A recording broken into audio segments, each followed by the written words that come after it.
Hamburg, sometime between 1976 and 1978.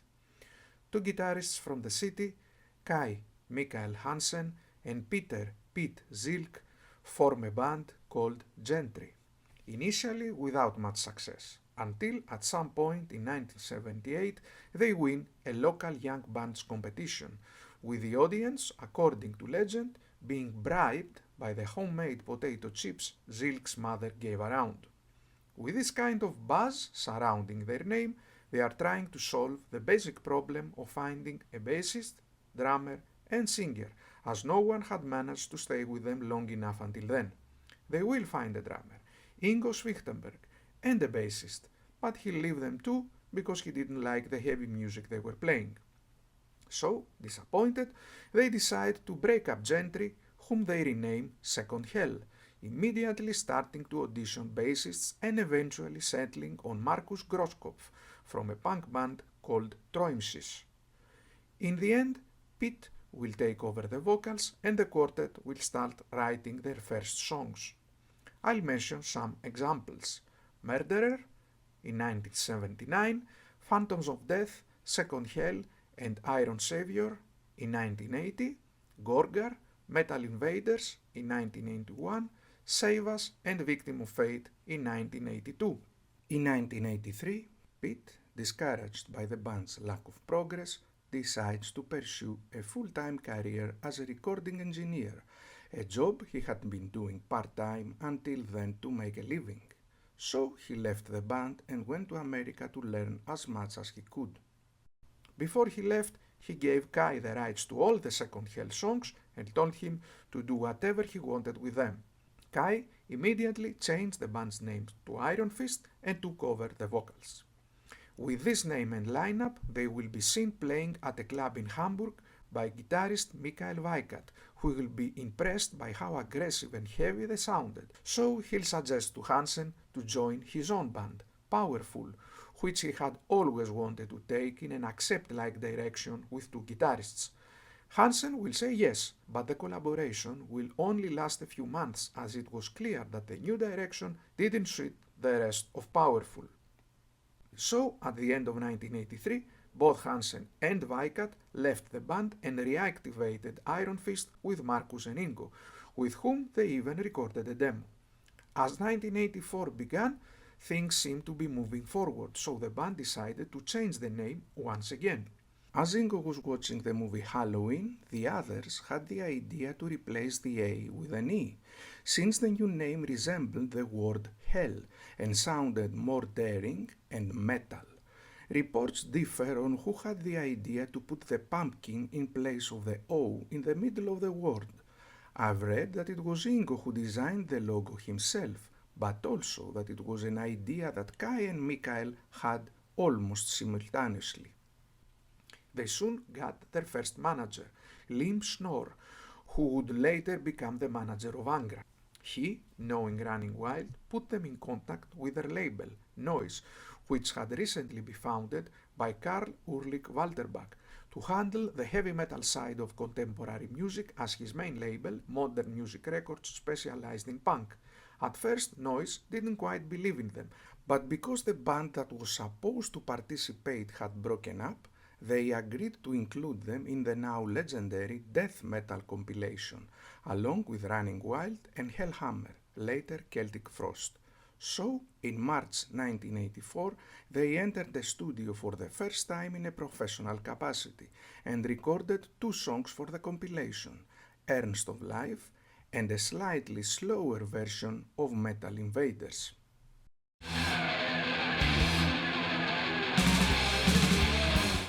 The record was released in May 1984, and seeing the public's reaction to the band, Noise signed them to a regular contract at the end of the same year, immediately putting them in the studio in January and February 1985 to record their first release under their own name, the Helloween EP, which would be released in March 1985. Very soon the band will be back in the studio where, in September 1985, they will record their first album, Walls of Jericho, with classic Noise producer Haris Jons, which will be released in October of the same year. The album is an excellent example of relentless speed metal, foreshadowing the future connection of European power metal to this particular style. Amidst the chaos, of course, there are also more compact and melodic points that foreshadow the band's future.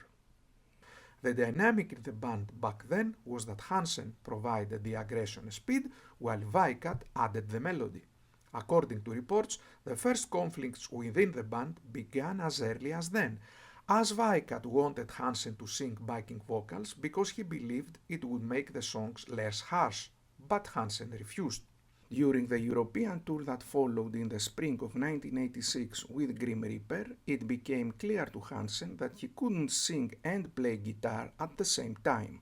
On the one hand, he had no formal training as a singer and realized that if the band wanted to progress, they would need something more in that area.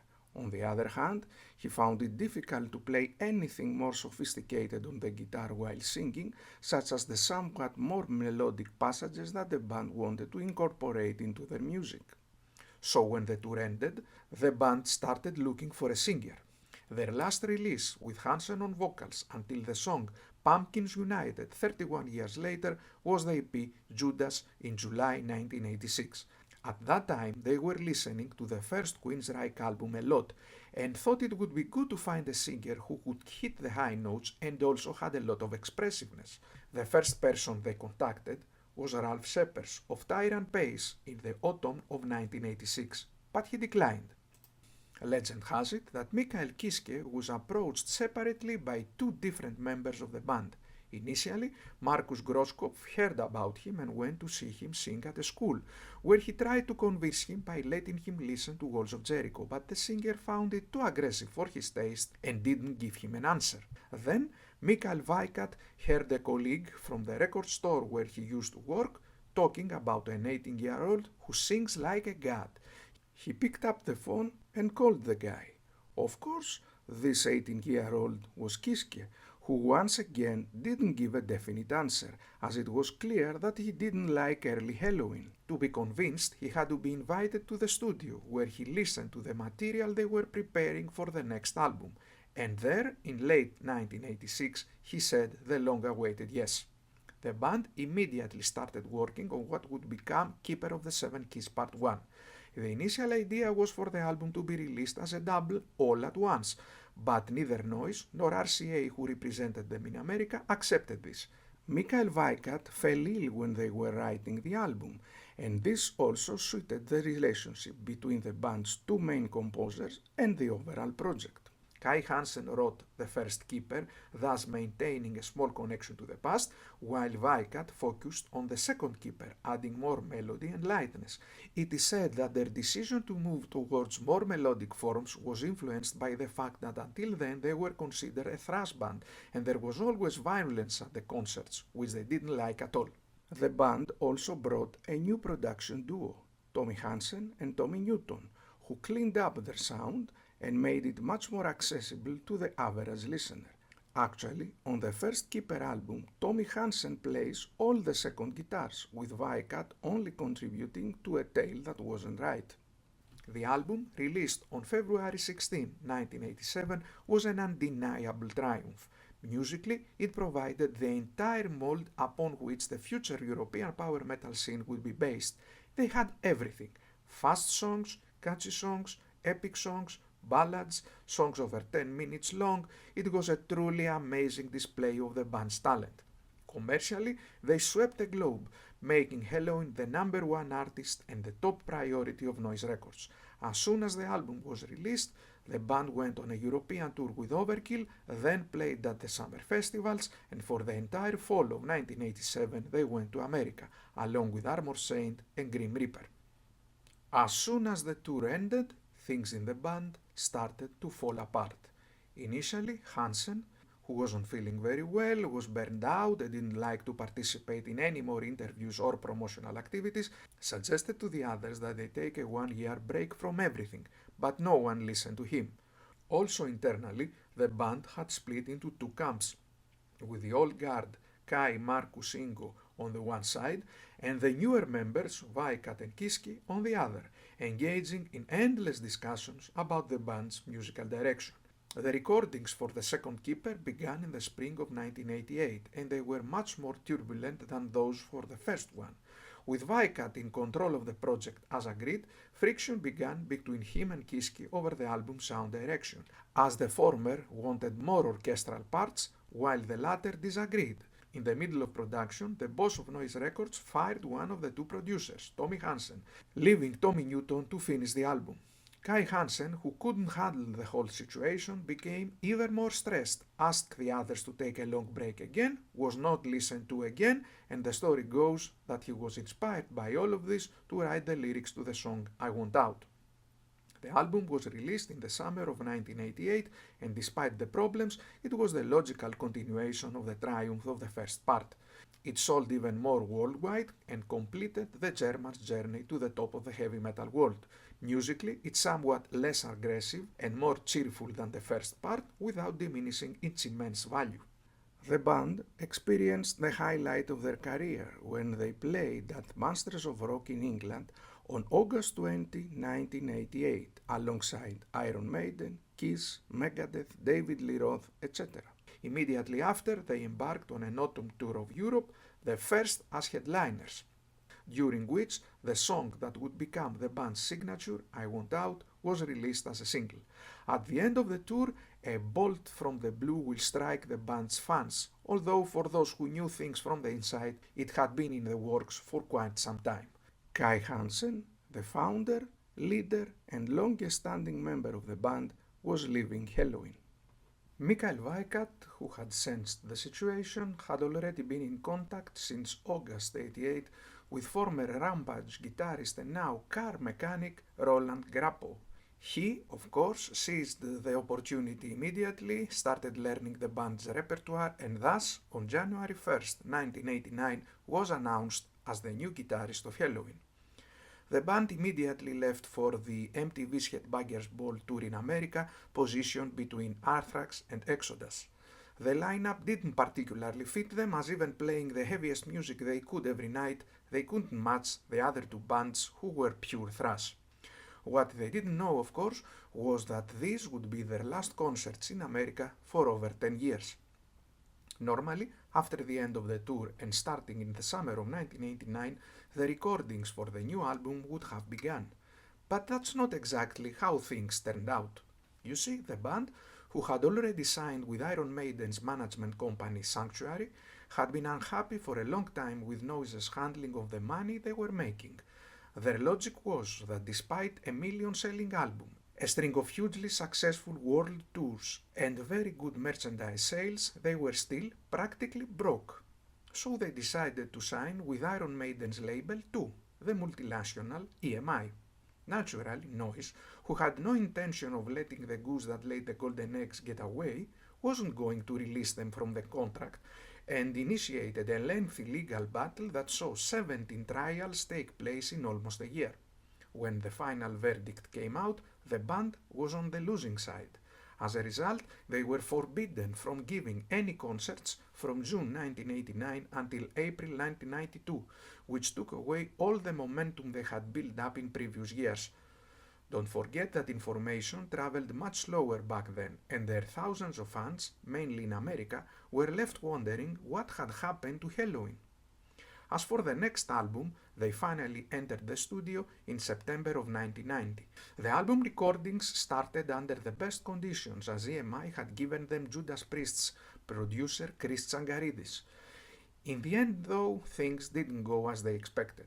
According to Weikat's version, Kiske and Schwichtenberg made all the decisions, and Tsangaridis agreed with them and rejected all his own ideas.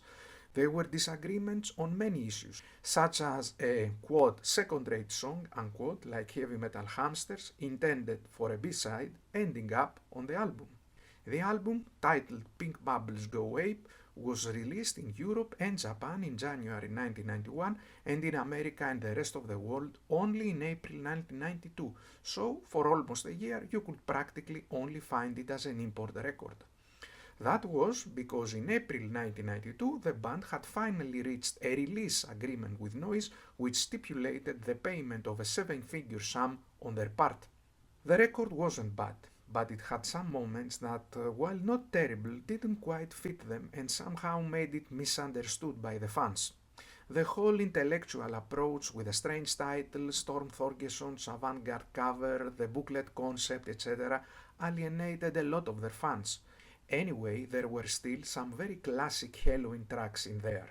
However, the overall strange impression the album made, the band's prolonged absence, and the shift in musical preferences combined to result in much lower sales than everyone expected. It was also the most expensive production ever made on a Helloween record. After 2 short tours in Europe and Japan, the band went back into the studio to record their next album, Chameleon. This is where things reached a critical point.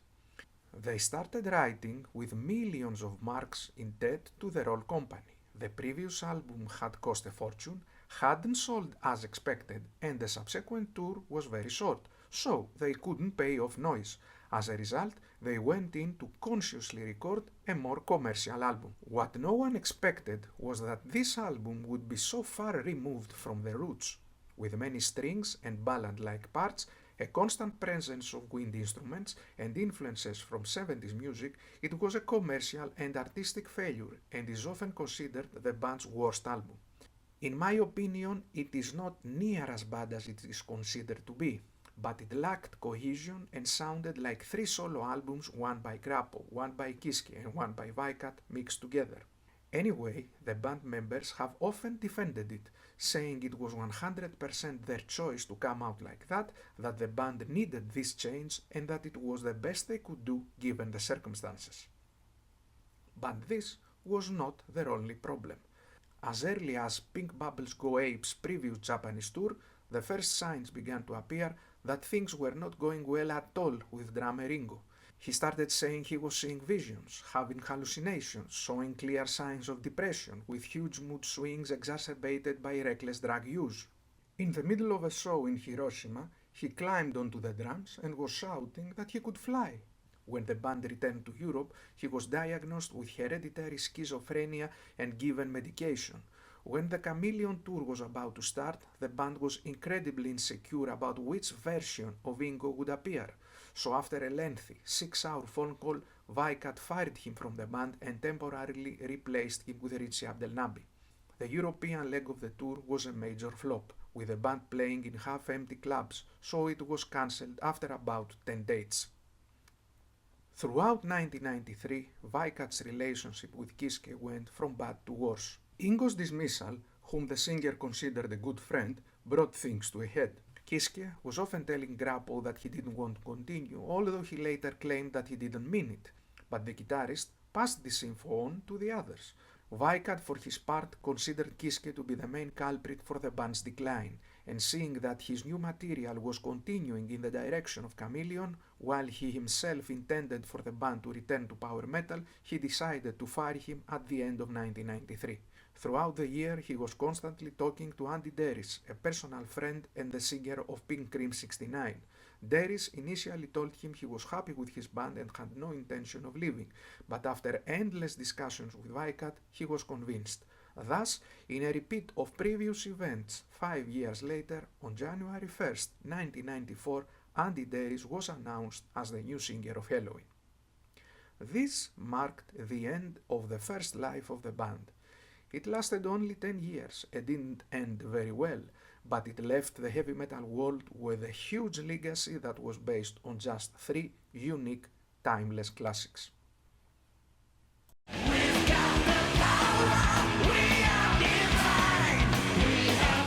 With a new singer and a renewed spirit, Helloween decided to make a change in their career.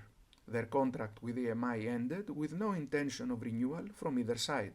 Eventually, the band chose a smaller independent label, Raw Power Castle Communications. Having finished their obligations with Chameleon, they had nothing else to do but go back into the studio to write their next album.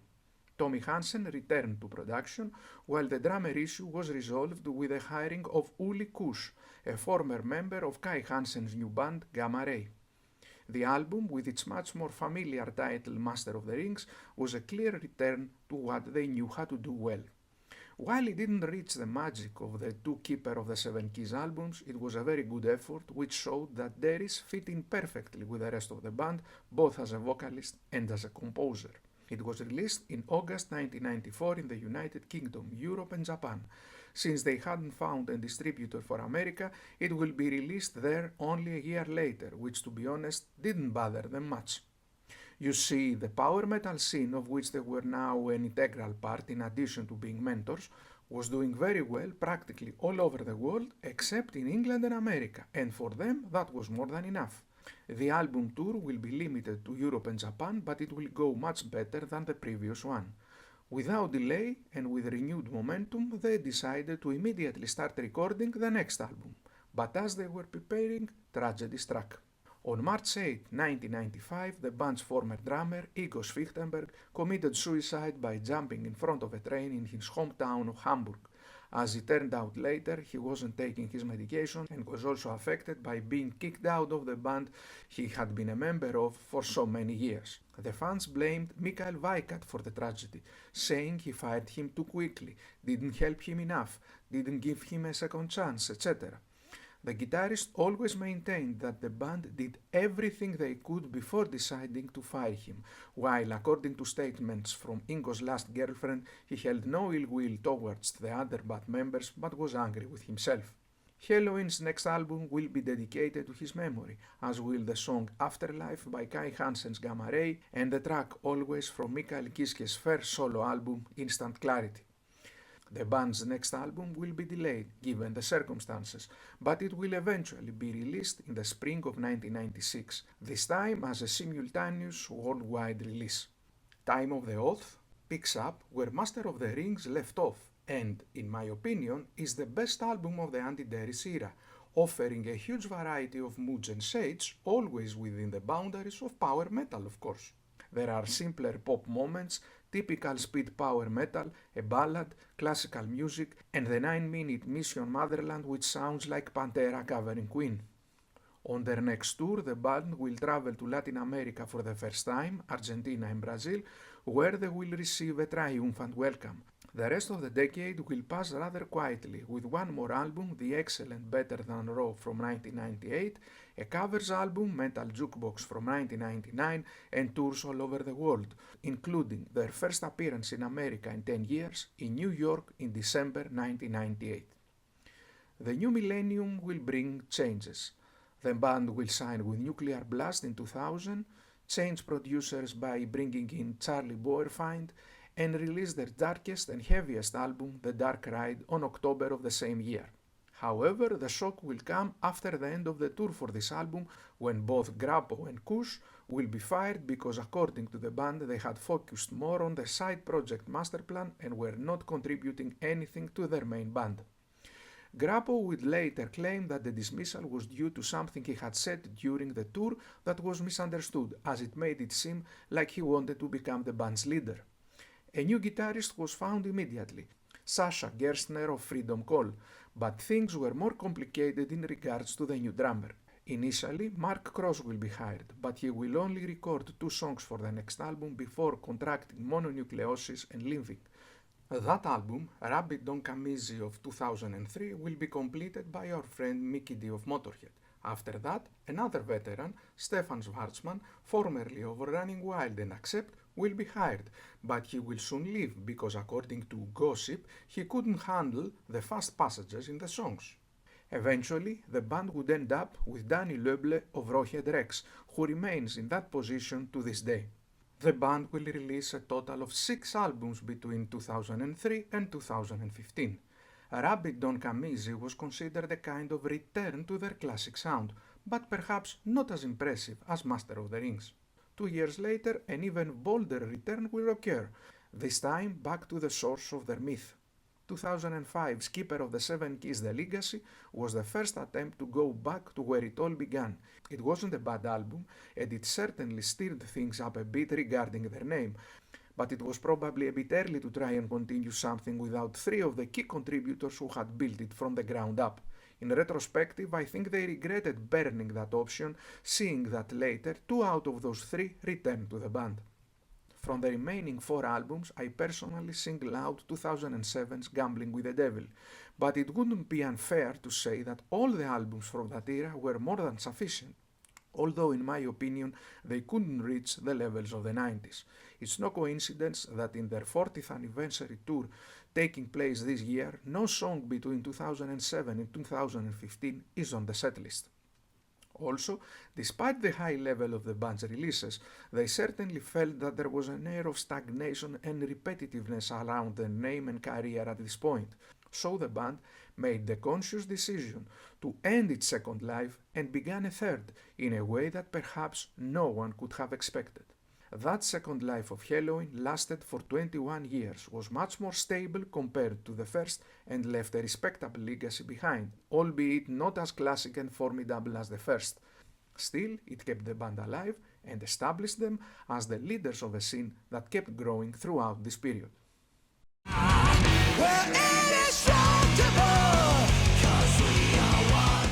As early as 2007, Kai Hansen's Gamma Ray were touring with Helloween, and the guitarist often joined the band he founded on stage to jam on the old songs. So, their past differences were obviously resolved. Kai also always had a good relationship with Kiske, and in fact the two formed a band together, Unisonic, who even released one album in 2011 and another in 2014. So the world was wondering and persistently asking for a reunion of the legendary lineup of the two Keeper albums. The problem was Kiske's relationship with Weikat more and Grosskopf to a lesser extent. The singer felt he had been treated very badly in 1993, that they had conspired against him behind the scenes to bring in Deris, and that they had never clearly told him what they thought of his suggestions. The other two kept the bad vibes going and in a way poured fuel to the fire, criticizing the singer's solo albums and saying things like, "See, he doesn't like metal. If we had kept him, he would have turned Helloween into soft rock," etc. Result, when Weikat met Kiske at the Sweden Rock Festival in 2013, the two hadn't spoken in 20 years.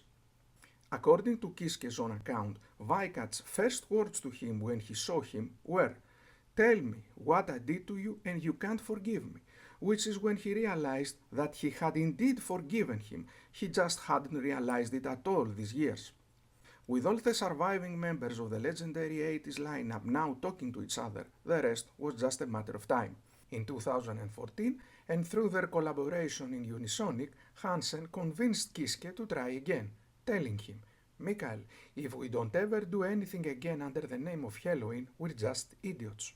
Thus, in 2016, the addition of both Kiske and Hansen to the band's current lineup was announced, creating a super version of Helloween, the so-called Pumpkins United lineup, which included 3 guitarists and 2 singers. Under this logic, the fans wondered why Grappo and Kush were missing from this super edition, to which Grosskopf replied, "It wasn't possible because it would have been too many people." The third life of Helloween began with the release of a single called Pumpkins United in 2017 and a year-long world tour that lasted from November 2017 to December 2018 and was a huge, undeniable success. As expected, after the conclusion of the tour, the enhanced lineup remained as is. In 2019, they only played at the major festivals held in Brazil, preparing a new album with 3 main composers, Weikat, Hansen and Deris. Due to the pandemic, the album will finally be released on June 21, 2021 under the simple name Helloween, and it will be an undeniable, albeit expected, triumph. The band combines elements from the era of the 2 Keeper of the Seven Keys albums with these from Deris's best period, the 1990s. In my opinion, the key point of the success is the excellent chemistry between Deris and Kiske, as the two singers share the microphone equally and intelligently, along with Hansen's small but crucial interventions. Personally, I consider the album's highlight to be Skyfall, written by Hansen, an epic 12-minute track that is a clear reference to the corresponding epic tracks of over 10 minutes on the 2 Keeper of the Seven Keys albums. The record will do very well commercially, and the subsequent tour will last almost a year and a half, covering more or less the entire world, with a more than satisfying 2-hour set that spanned all eras of the band. Let's mention here that the tour will pass from the USA twice and we'll see the band playing in large theaters and arenas or even stadiums in Latin America where they obviously are incredibly popular. With German precision and exactly as the band was claiming in interviews, they released their 70th studio album, Giants and Monsters, on August 29, 2025 on a new label, Reigning Phoenix Music. The new album is also an exquisite musical proposition of the band's unique and distinctive sound. I would say that the dynamic between the two Pumpkins United albums is similar to that of the Master of the Rings Time of the Oath duo, with the second disc improving on the characteristics of the first, which worked better. Furthermore, the fewer number of songs on the second album as well as its shorter duration demonstrate this exact fact. In reality, if someone had a criticism for the first album, this was that it was a bit too long, trying to fit everything and everyone into a single piece of work. Here, that doesn't exist. Things are placed exactly as they should be, without anything extra. As I mentioned earlier, the band has already started their big 40th anniversary tour, during which they play almost everything from their career, even a snippet from Pink Bubble's Go Ape. I don't know what else the future holds for them, but I hope they give us even more material and albums without any new dramas or soap operas, although I think they are too old for that and have learned from their past.